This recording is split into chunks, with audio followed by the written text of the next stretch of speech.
Hello po sa mga senior at sa mga magsi-senior na dyan. O ikaw na gusto nang mag-retired o kaka-retired pa lang, meron ka na bang small farm na pag-aabalahan para naman magiging busy ka pa rin?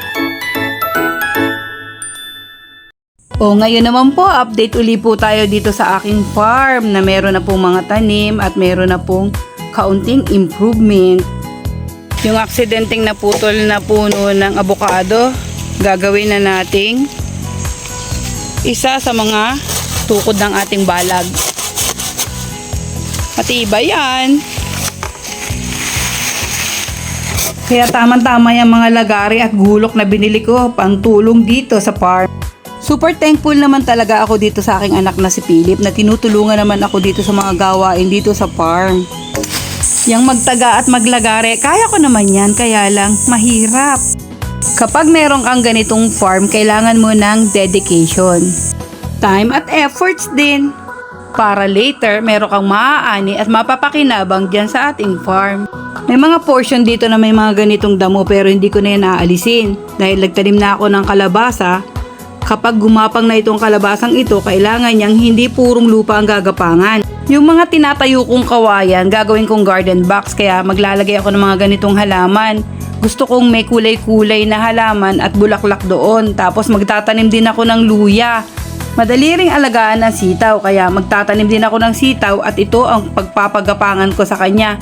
Taling nylon lang yan. Tapos bumili na rin ako ng hose ng pangdilig ng halaman. Mahabang mahaba ito. Para bubuksan ko na lang ang gripo, hindi na ako maghahakot ng tubig. Pandilig-dilig ko dyan sa halaman, pero may time na walang tubig, kaya meron din ako ditong ipunan para kapag walang tubig may nakaipon na ako dyan. Meron din tayo ditong mga tinanim na ampalaya. Itong isa umakyat na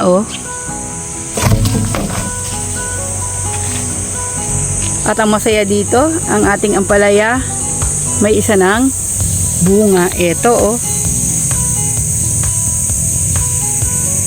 pero nagapang pa siya dito sa ating munting balag. At gagawan nga natin dito ng garden bed, kaya eto, may mga kawayang nakahiga dito. Magagawa tayo dyan ng isang garden bed. Yung pinutol nating papaya, eto, na sumuloy na, diba? Eto yung pinagputulan natin, May suloy ng isa.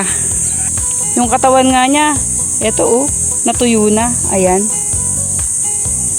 Ang masaya, etong pinutol natin, meron ng bulaklak Nagsisimula na magpakitang siya ay muli ng bubunga.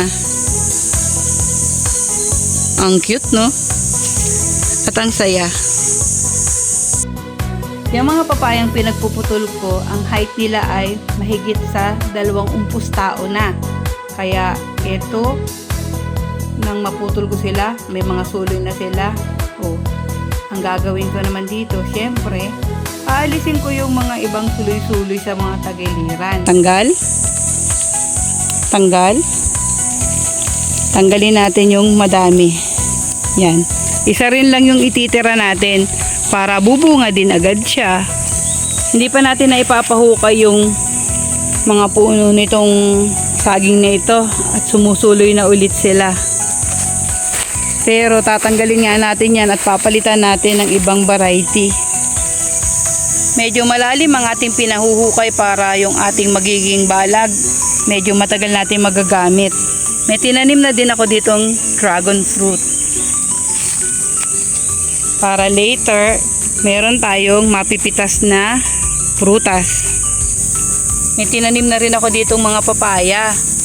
At may papayang mabilis lang lumalaki. Ang laki na, diba? Nagtanim na rin ako ng ilang puno ng balinghoy kamoting kahoy. Sa mga tanim na bago dito, meron ng siling labuyo. Tinabihan ko rin siya ng papaya at sinamahan ko ng nakasabog na mga petsay. At ang mga petsay, mga 2 linggo na lang, pwede na tayong maggulay. Train up a child the way he should go, and when he is old, he will never depart from it. Di ba Proverbs 22:6 yan? Ang mga bata, turuan na natin at bihasahin natin na magtanim at mag-alaga ng mga halaman. Parusa ba yan? Hindi. Yan ay malaking tulong sa kanila sa kanilang pagiging individual. Matututunan nila na ang isa palang halaman at ang isang pagkain bago maani, may hirap na pinagdadaanan ang mga nag-aalaga at nagtatanim. Sana po nag-i-enjoy kayo sa panonood ng journey ng aking bukid. Pawis po ang puhunan sa pagbubungkal ng lupa, subalit kung wala na pong magtatanim, saan naman tayo kukuha ng sariwang prutas, gulay at mga kakainin? Thank you po sa panonood nyo sa akin. Hanggang sa muling video po. God bless you all!